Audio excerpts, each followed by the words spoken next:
Okay, when we're trying to stretch and differentiate between core and hip, okay, to stretch the psoas and iliacus, which run up and down through here, they attach to L234, so if they get stiff, they pull down like this. And they close the angle of the hip, and they pull down, right? So what we want to do is we want to go in reverse.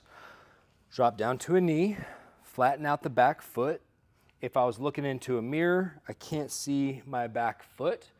I'm going to press down, flexing my quad. That's going to create some stability of the knee and allow me to focus on the hip. So from here, I'm going to slowly start to clench my butt cheek, tuck it under, and you'll see that puts me in a posterior tilt. At this point, I have a whole bunch of stretch going on through the front of my leg and the front of my hip. Okay?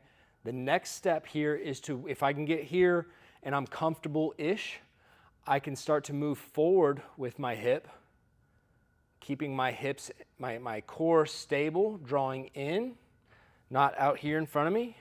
I draw that belly in using my transverse abdominals. Out here on the side, pulls in and allows me to get more hip extension out of deep muscles, the adductors, the rectus femoris right down the middle of the quad, right, and your pectineus, all those little guys up front. You can take it one step further by sweeping the hand and reaching across, okay? And then you can start to work in these angles and do other things, but for the purposes of just getting your SI to chill out, you need to do this every night, okay? The other one that I'm going to advise to is opening up to a 45-degree angle with your leg.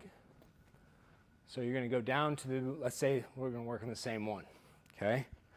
From here, I'm not going to worry about the back leg.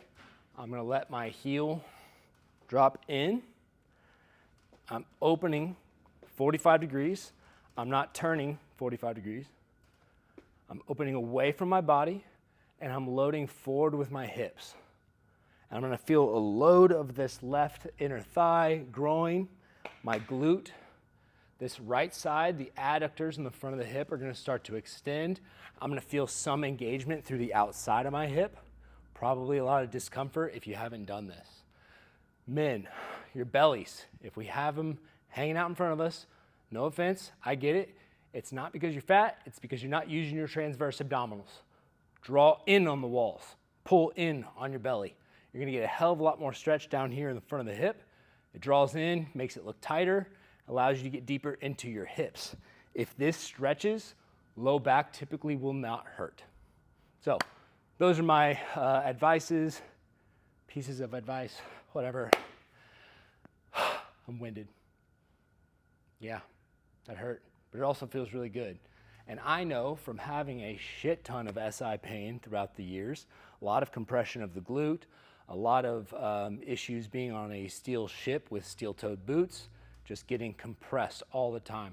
And so what I've had to work diligently on is getting the transverse abdominals to draw in, engage more, stabilize more, so that I can then work from the hip.